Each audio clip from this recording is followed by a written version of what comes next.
राधे राधे। जय श्री कृष्ण। आज की इस वीडियो में हम सुनेंगे संतोषी माता के व्रत की कथा।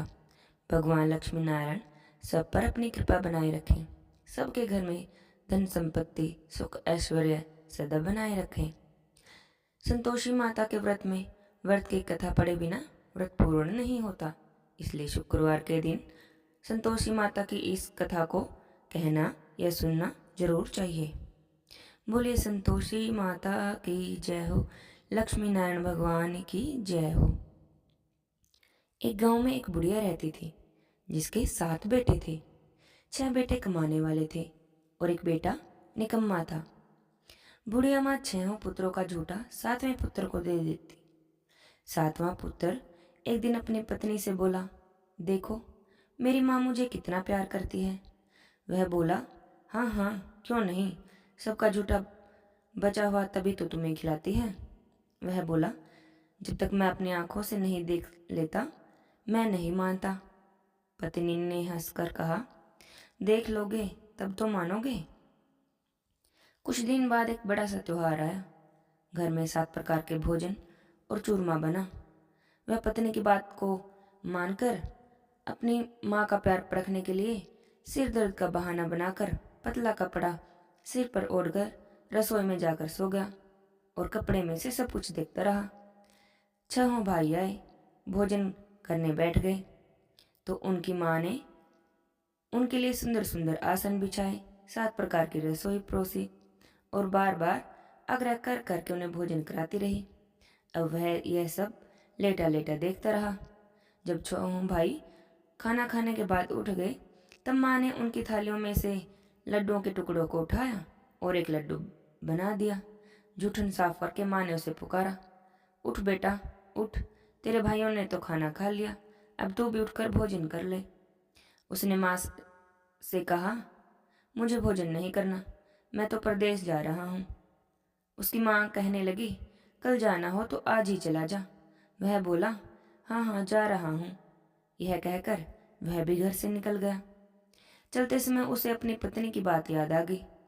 वह गौशाला में कंडे थाप रही थी। वहां जाकर वह बोला, मेरे पास तो कुछ नहीं है, यह अंगूठी है, सो ले लो और अपनी कोई निशानी भी मुझे दे दो। वह बोली, मेरे पास क्या है, यह गोबर भरा हाथ है। यह कहकर पत्नी ने उसकी पीठ पर गोबर के हाथ की थाप मार दी। वह चल दिया। चलते चलते दूर देश में पहुंचा। वहां एक साहूकार की दुकान थी। वहां जाकर बोला, सेठ जी मुझे नौकरी पर रख लो। साहूकार को नौकर की सख्त जरूरत थी। साहूकार ने उससे कहा, मैं तुम्हारा काम देखकर ही तुम्हें तनख्वाह दूंगा। उसने सेठ से कहा, ठीक है सेठ जी, जैसा आप ठीक समझे। और उसे उस साहूकार के यहाँ नौकरी मिल गई। अब वह वहां दिन रात काम करने लगा और कुछ ही दिनों में उसने लेन देन हिसाब किताब ग्राहकों को माल बेचना सारा काम बहुत अच्छे से सीख लिया। साहूकार के 7-8 नौकर थे, वे तो सब चक्कर खाने लगे, लेकिन उसने अपनी लगन परिश्रम और ईमानदारी से सभी को पीछे छोड़ दिया। क्योंकि उसने इतनी मेहनत की थी तो उसे अपनी मेहनत का फल मिला। सेठ ने भी उसका काम देखा और 3 महीने में ही उसे अपने मुनाफे में साझीदार बना लिया। अब परिश्रम करते करते 12 वर्ष में ही वह उस नगर का नामी सेठ बन गया और सेठ सारा अपना कारोबार उसी के भरोसे छोड़कर बाहर चला गया। इधर उसकी पत्नी पर भी क्या बीती। उसके सास ससुर उसे दुख देने लगे। घर का सारा काम करवाकर उसे लकड़ी लेने जंगल में भेजते और इसी बीच घर की रोटियों के आटे से जो भी भूसी निकलती उसकी भी रोटी बनाकर रख दी जाती और फूटे हुए नारियल की नरेली में उसको पानी दिया जाता। इस तरह उसके भी दिन बीतते रहे। एक दिन जब वह जंगल में लकड़ी लेने जा रही थी तब उसे रास्ते में बहुत सी स्त्रियां संतोषी माता का व्रत करते हुए दिखाई दी। वह वहां खड़ी होकर पूछने लगी, बहनों ये तुम किस देवता का व्रत करती हो और इसके करने से क्या फल मिलता है? इस व्रत को करने की क्या विधि है? अगर तुम मुझे भी इस व्रत का विधान बता दोगी तो मैं तुम्हारा बड़ा ही एहसान मानूंगी। उनमें से एक स्त्री कहने लगी, हाँ बहन, सुनो, ये संतोषी माता का व्रत है। इसके करने से निर्धनता, दरिद्रता का नाश होता है। लक्ष्मी जी घर में आती हैं। मन की सारी चिंताएं दूर होती हैं। मन को प्रसन्नता और शांति मिलती है। निपुति को पुत्र मिलता है।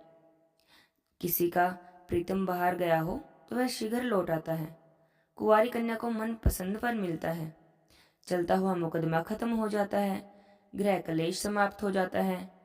मन में शांति होती है। घर में धन जमा होकर धन जायदाद का लाभ होता है। और जिसके मन में जो भी कुछ मनोकामना हो वह सब संतोषी माता की कृपा से दूर हो जाती है। इसमें बिल्कुल भी संदेह नहीं है।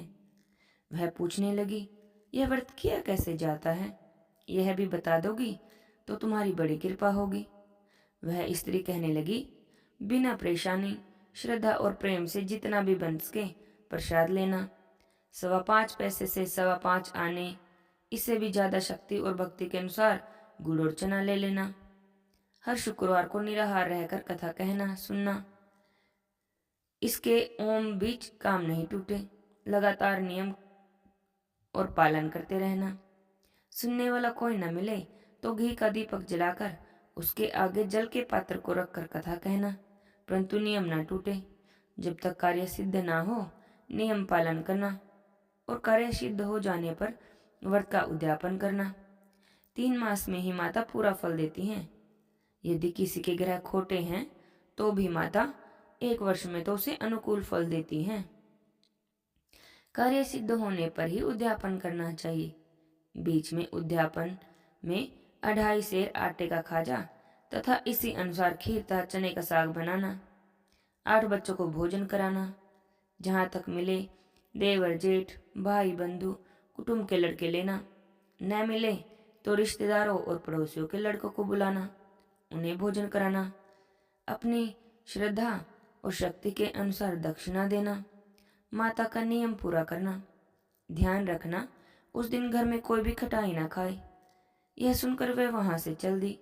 रास्ते में लकड़ी के बोझे को बेच दिया और उन पैसों में से गुड़ और चना ले माता के व्रत की तैयारी करके आगे बढ़ने लगी।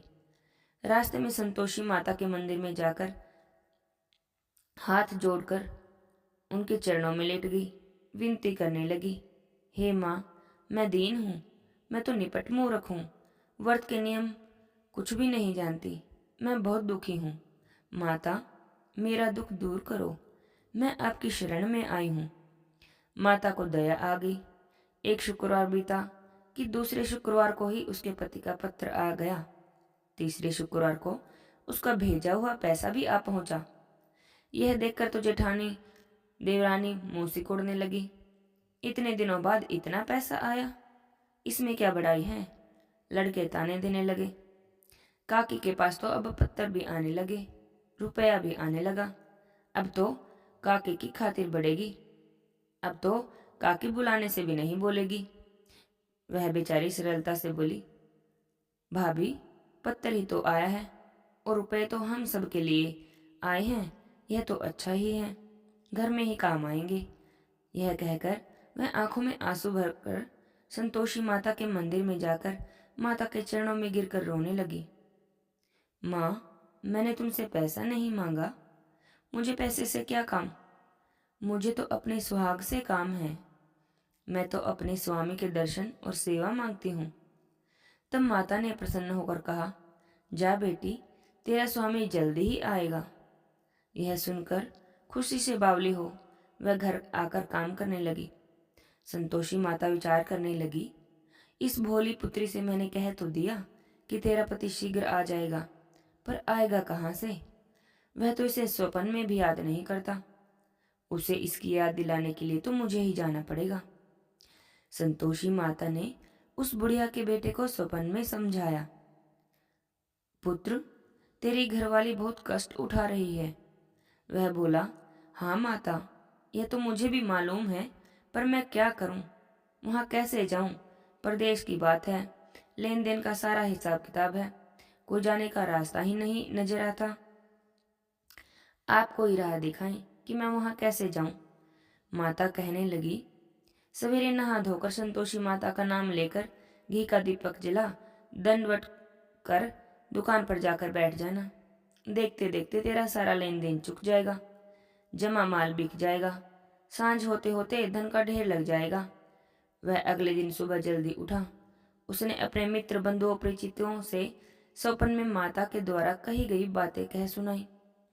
वे सभी उसकी बातें सुनकर उसकी खिल्ली उड़ाने लगे और कहने लगे, कभी सपने भी सच होते हैं क्या? एक बूढ़ा व्यक्ति बहुत समझदार था। वह बोला, देखो भाई, मेरी बात मानो। इस तरह सच या झूठ कहने से बदले देवता ने जैसा कहा है वैसा ही करो, इसमें तुम्हारा क्या जाता है? बूढ़े बाबा की बात मानकर नहा धोकर उसने संतोषी माता को प्रणाम किया। फिर घी का दीपक जलाकर दुकान पर जाकर बैठ गया। शाम तक धन का ढेर लग गया। प्रसन्न होकर वह घर जाने के लिए गहना, कपड़ा व सामान खरीदने लगा। सब काम से निपटकर अपने घर जाने को रवाना हुआ। उधर उसकी पत्नी जंगल में लकड़ी लेने गई। लौटते वक्त थक जाने के कारण संतोषी माता के मंदिर में विश्राम करने बैठ गई। यह तो उसका रोज का ही रुकने का स्थान था। धूल उड़ती देखकर उसने माता से पूछा, हे माता, यह धूल कैसे उड़ रही है? माता कहने लगी, हे पुत्री, तेरा पति आ रहा है। अब तू ऐसा कर, लकड़ियों के 3 बोझ बना। एक नदी के किनारे रख, दूसरा मेरे मंदिर पर और तीसरा अपने सर पर रखकर अपने पति को लकड़ी रख। तेरे पति को लकड़ी का गड्ढा देखकर मोह पैदा हो जाएगा। वह यहाँ रुकेगा, नाश्ता पानी बना खाकर माँ से मिलने जाएगा। तू लकड़ी का बोझ उठाकर जाना। बीच चौक में लकड़ियों का गट्ठा डालकर 3 आवाजें जोर से लगाना। लो सासू जी, लकड़ियों का गट्ठा लो, भूसे की रोटी दो, नारियल के खोपरे में पानी दो। आज कौन मेहमान आया है? संतोषी माता की बातें सुनकर वह कहने लगी, ठीक है माँ। और ऐसा कहकर प्रसन्न मन से उसने लकड़ियों के 3 बोझ बना लिए। एक नदी के तट पर, दूसरा माता के मंदिर में रख दिया। इतने में ही मुसाफिर वहां आ पहुंचा। सूखी लकड़ी देखकर उसे इच्छा हुई कि चलो अब यहीं विश्राम कर लिया जाए और भोजन बना खाकर फिर गांव चले। यह सोचकर वह भोजन कर विश्राम कर अपने गांव में गया। उसी समय बहू सिर पर लकड़ी का गट्ठर लिए आ गई। उसने गट्ठर को आंगन में डाला, जोर से 3 आवाजें दी। लो सासू जी, लकड़ी का गट्ठर लो, भूसे की रोटी दो, नारियल के खोपर में पानी दो। आज कौन मेहमान आया है? यह सुनकर सासू ने अपने दिए हुए कष्टों को भुलाने के लिए कहा, बहू, तू ऐसा क्यों कहती है? तेरा पति ही तो आया है। बैठ, मीठा भात खाकर कपड़े गहने पहन। पत्नी की आवाज सुनकर उसका जब पति बाहर निकला और उसके हाथ में पहनी अंगूठी देखकर बेचैन हो गया। उसने माँ से पूछा, माँ यह कौन है? उसकी माँ कहने लगी, बेटा, यह तेरी पत्नी है। आज 12 वर्ष हो गए हैं। जब से तू गया है तब से सारे गांव में जानवरों की तरह भटकती फिरती है। काम काज कुछ करती नहीं, 4 समय आकर खा जाती है। अब मुझे देखकर भूसी की रोटी और नारियल के खोपरे में पानी मांगती है। वह बोला, माँ, मैंने भी इसे देखा है और तुम्हें भी। मुझे दूसरे घर की चाबी दो, मैं उसमें रहूंगा। उसकी माँ कहने लगी, ठीक है बेटा, जैसी तुम्हारी मर्जी। और कहकर चाबियों का गुच्छा बेटे के सामने रख दिया। उसने दूसरे घर का दरवाजा खोलकर सारा सामान जमाया। एक ही दिन में वहां राजा के महल के जैसा ठाठ बाट बन गया। अब क्या था, वह तो सुख भोगने लगे।